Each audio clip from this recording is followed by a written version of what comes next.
Salam YouTube, Qrafon online'dır. Bu günləri mən sizə keçən həftənin ən qaynar xəbərlərini çatdıracağım. Hazır olun, getdik. Qualcomm şirkəti yeni əjdahanı təqdim etdi. Snapdragon 870. Bu əjdaha keçən il flaqmanı olan 865-ci əjdahanın sürətləndirilmiş versiyasıdır. Yəni ki, 865-ci əjdahadan güclü, 888-ci əjdahadan bir azca zəif. Namingi uyğundur. Lakin bilirsiniz məni maraqlandırır. Görəsən bu 870-ci əjdaha özünün böyük qardaşı kimi qızacaq ya yox. Amma Xiaomi, Vivo və OnePlus kimi şirkətlər bu çipə maraq göstərir. MediaTek də öz rəqibindən geri qalmayır. Dimensity 1100 və Dimensity 1200 mobil prosesorlarını bazara təqdim edib. Bu prosesorlar 870-ci və 865-ci əjdahaya rəqib olacaq. Xiaomi, Vivo, Oppo, Realme 21-ci ilin ilk rübündə bu çiplərdə olan smartfonları bazara təqdim edəcək. Davam edək. Texno aləmdə olan iki məlumatı mən sizə çatdırım, siz də təcrübələnin. Birinci xəbər, LG şirkətinin özünün CS 2021 Texno sərgisində təqdim etdiyi Rolleable smartfonunun sonraki taleyi haqqında nəsə deyə bilməməsidir. Baxmayaraq ki, bu qatılan displeyli smartfonla LG çox fəxridir. İkinci xəbər isə LG öz smartfon biznesini satışa çıxartdığı deyilir. Və mənə biraz absurd görsən odur ki, Vietnam holdinqi olan Vingroup potensial alıcı kimi təqdim olunub. Vingroup Ukraynada qida sənayesi, Rusiyada smartfon biznesi, dünyanın bir çox ölkələrində isə otel və avtomobil istehsalı biznesi ilə məşğul olur. İndi isə deyəsən smartfon biznesi almaq qədər bu holdinq böyüyüb. Bundan sonra LG Vingroup'un rəhbərliyi altında adi smartfonları bazara təqdim edəcək. Qatılan bilən displeylərlə olan eksperimentlərə isə son qoyuldu. İndi isə daha ciddi holdinqdən olan məlumatlarla söhbətimizə davam edək. BBK, bu holdinq haqqında söhbətlərimiz çox calandı. Gəlin Vivo şirkətindən başlayaq. Vivo özünün X60 Pro Plus smartfonunu təqdim edib. Texniki xarakteristikasını siz görürsünüz. Texniki tərəfdən bomba smartfondur. Sizin fikrinizi bu smartfonda olan iki super kamera moduluna cəlb etmək istəyirəm. Bu smartfonda iki fotomatrisadan istifadə olunub. Birinci, Samsung'dan olan 50 megapikselli GM1 modulu və Sony'dan olan Carl Zeiss linzalı ultra geniş modulu. Hər iki matriça ikinci nəsil kardan askılı stabilizasiya ilə təchiz olunub. Sadə dildə desəm, bu smartfonlar əla şəkillər çəkəcək. Amma brat, hani axı bəs bunun ikinci audio speakeri? $1000 olan smartfonda stereo səs yoxdur. Bu mənim üçün bir əcə absurddur. Nəysə, davam edək. Oppo şirkəti Find X3 Pro smartfonunda əsas aksenti fotokameralara edəcək. BBK holdinginin bütün şirkətləri kameraların inkişafı yolunu gedir.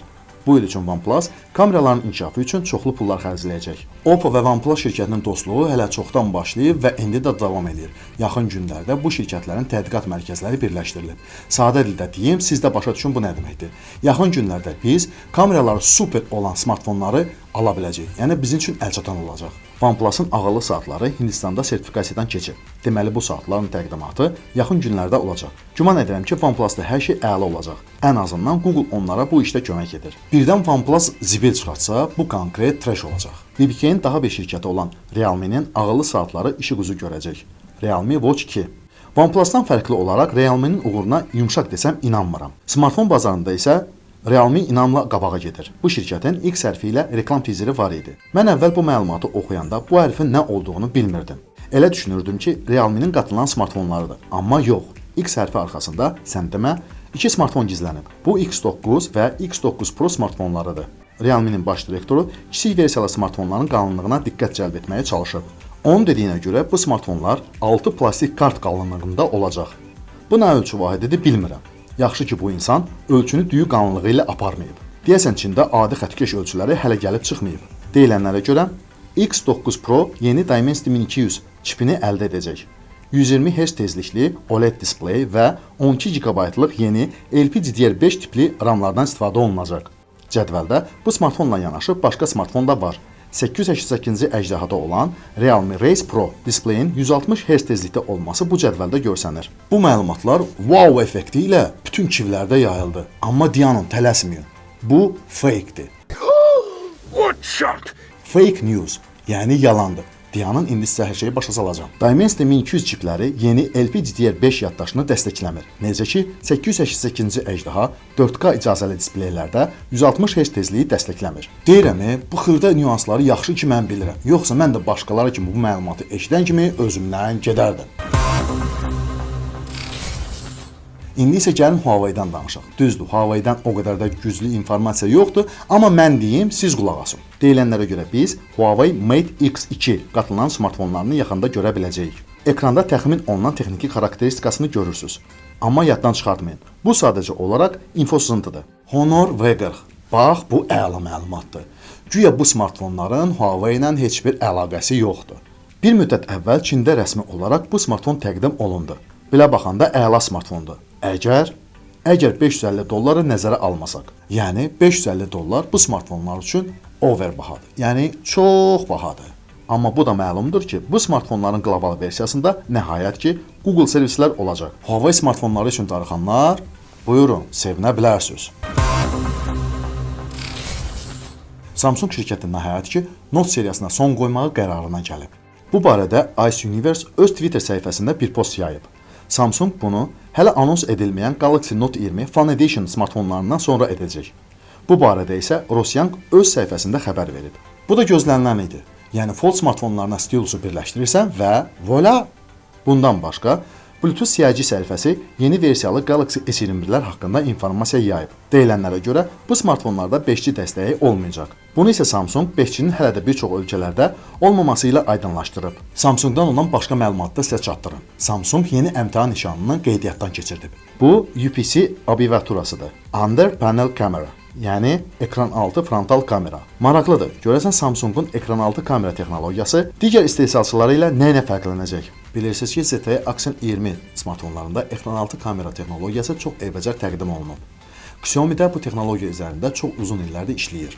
Bir sözlə, 2021-ci il texnoloji cəhətdən çox məhsullar elə olacaq. İndi isə Apple-dan danışaq. Ultra kompakt telefonlarda demək olar ki, bütün telefon istehsalçıları ilişib. Tək Apple-dan başqa. Amma yox, Apple da ilişib. Özü də lap çox ilişibdir. iPhone 12-lər arasında 12 minilərin pis satılması hələ ilk günlərdən aydın görsənirdi. Amma deyəsən Apple bu minilərdə it yedi. Daha aydın deyim, iPhone 12-lərin içərisində mininin satış tempi 6% olub. Buna görə də Apple iPhone 12 smartfonlarının təchizini 2 milyon ədəd azaltmağı düşünür. Amma Apple hər dəfə it yemir. Bilirsiniz ki, Apple iPhone 12 versiyalı smartfonların komplektinə adapter qoymur. Bu isə onun adapter satışına güclü təsir göstərib. Yaxşı mənada güclü. Analitiklərin məlumatına görə Apple-ın adapter satışı dünyada 510% artıb. Öz aramızdır. Tim Cook yaman tülkü adamdır. Ya. İnternetdə iPhone SE Plus, iPhone 20-21 və yeni iPad-lər haqqında çoxlu sözlər gəzir. Gəlin aydınlaşdıraq. Yazda Apple özünün super büdcəli smartfonlarını, yəni yeni iPad minilərini təqdim etməyi düşünür. Insider David Kawalski iddia edir ki, iPad-lər yeni dizaynda olacaq. Əsas elementi isə ekranaltı barmaq izi sensoru olacaq. Bu o demək deyil ki, Face ID texnologiyası tarixə çevrilir. İnternetdə yeni Face ID texnologiyasının patenti yayılıb. İndiki texnologiyada biometrik identifikasiyadan istifadə olunur. İndiki texnologiyada isə insanın unikal üz istilik imzasından istifadə olunacaq. Bu da qoruma sistemində yeni bir addımdır. Ay Apple, bir deyin görün, əgər millətin üzündə maska olsa, bu smartfonlar gizləməyəcək ki. Apple Love-dan olan uşaqlar yeni iPhone SE Plus-ların dizaynının necə olduğunu deyiblər və hətta renderlərini internetdə yayıb. Buyurun baxın, sizə onu deyim ki, bu insider internetdə düzgün informasiyanı yaymağı ilə məşhurdur. Dizaynı iPhone SE 2020 ilə iPhone XR arasındadır. Barmaq izi sensoru yəqin ki, telefonun söndürüb yandırma düyməsində yerləşdiriləcək. İçliyi isə hər zaman olduğu kimi super bomba bir şey olacaq. Insiderə inansaq, bu smartfonu Apple bu ilin ikinci yarısı təqdim edəcək. Mənə deyin, Apple-dan ağıllı eynəklər gözləyirsiniz, onda siz hələ çox gözləyəcəksiniz. Bloomberg'in verdiyi məlumata görə bu eynəklər Apple VR şlemlərindən sonra təqdim olunacaq. Bu şlemlərin təqdimatı isə gələn üçün nəzərdə tutulub. Deyilənlərə görə bu şlem akkumulyatorla işləyəcək. Kabel vasitəsilə kompüter birləşməsi olmayacaq. Bu şlemlərin istehsalında Apple hər zaman olduğu kimi keyfiyyətli materiallardan istifadə edəcək. Beyni isə hələ anons olunmamış, yeni M1-dən güclü olan çip olacaq. Apple şlemi rəqimlərindən baha olacaq. Gəlin indi Xiaomi-dən danışaq. Redmi Note 10 istehsala buraxılıb. Bu barədə bir həftə sonra ən dadlı məlumatı axıra saxlayacağam. Kanalımıza abunə olun, like qoyun. Mi 11 smartfonunun qlobal versiyası 8 fevral tarixində təqdim olunacaq. Sadə bir fərq. Bu smartfonlarda Google servislərinin olmasıdır. Amma Pro versiyası hələ də bizə sirr olaraq qalır. Bu versiyanı isə 8 fevralda təqdim etməyəcəklər. Bunun nə zaman olmasını Çin buddası bilir. Pro versiya var, amma təqdimatı isə yazdan tez olmayacaq. Fevral ayı Xiaomi üçün ən göbələkli aydır.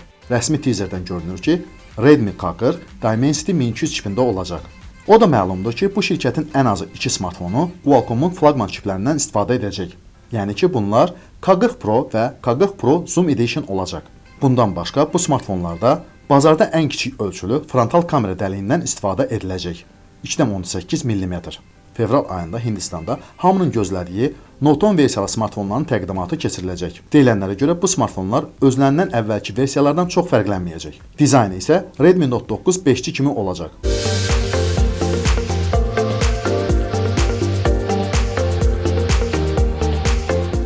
Biraz da bizim uduş kampaniyamızdan danışaq. Yadınızdadırsa, Qrafon kanalının 3 aktiv uduş kampaniyası var.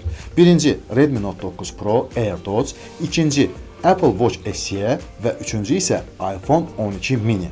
Bunun üçün nə etmək lazımdır? Bizim kanalımızda olan hər uduş kampaniyasına aid videolara like etmək, altından komment yazmaq, hər bir uduş kampaniyasının tələbləri tam olduqdan sonra mən bu studiyada onlayn olaraq randomizer vasitəsilə qalibləri təyin edəcəm və qalibləri bu studiyaya dəvət edib uduşlarını, yəni nə qazanıblarsa onlara təqdim edəcəm. Kanalımıza abunə olun, uduşlarımızda iştirak edin və qazanın.